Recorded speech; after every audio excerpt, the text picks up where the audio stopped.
So I'm back home. It's drizzling rain and snow. But I want to show you the hide that I had already. Now, I've had this for I don't know how many years, probably about 10.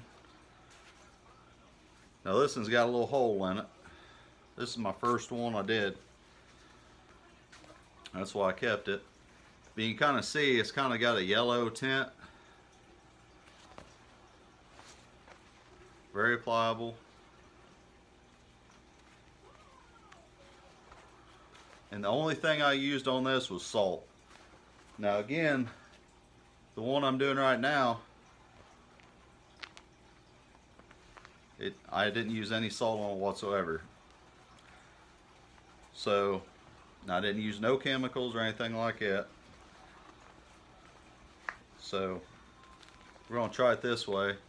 I mean, I know salt ain't that expensive, guys, I realize that, but I'm just curious to see if it'd work without. So we're gonna kind of experiment with this.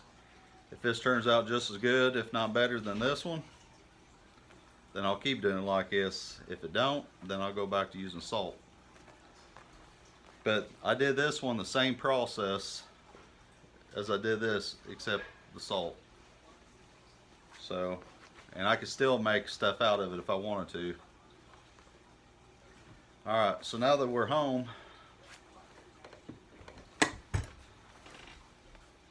now we work it more. So what we'll do is we'll take it like this, kind of fold it up, and we'll just keep working it in like this. Keep rolling it, turning it. As you can see, the hide is still, it's pretty nice.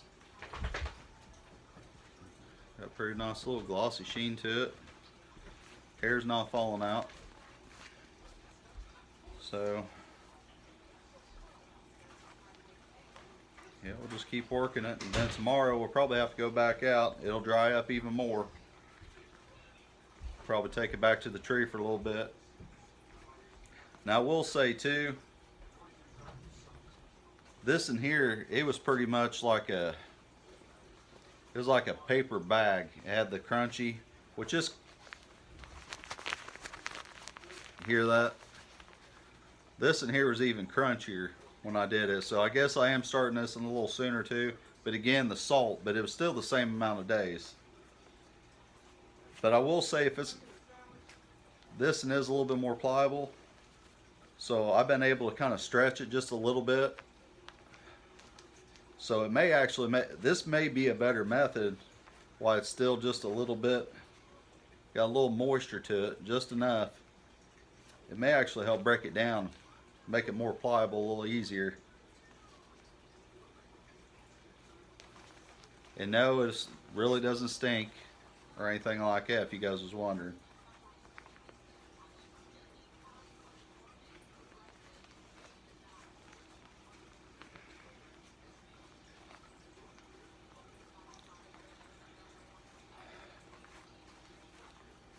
This stuff is really not hard. It's a little common sense,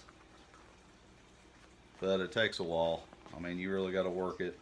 Now you can buy tanning oils and solutions, and I think there's some like acid stuff you can put on it.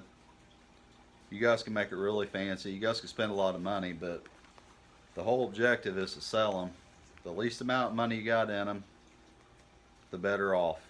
And it's all natural, so if a dog ends up getting this and ripping it all to heck, your dog ain't gonna die, guys. They're not gonna get sick off this. Completely organic.